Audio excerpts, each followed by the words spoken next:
भोला पौरैला तो कहाँ चल गईला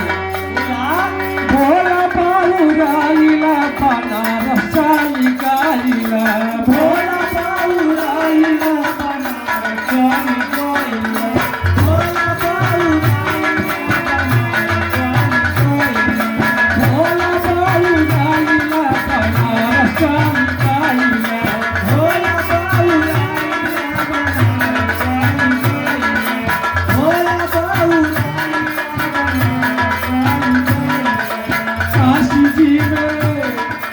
काशी जी में बेला लगवालूला हो भोला पारे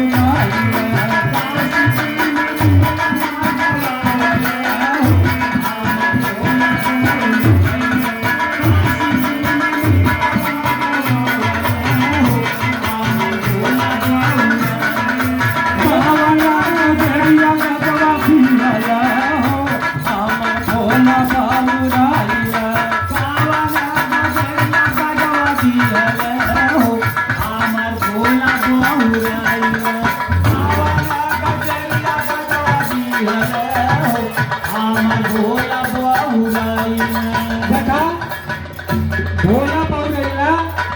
तो बनारस में चल गईला और काशी जी का मेला लगवाऊला मेला चालू हो गई बा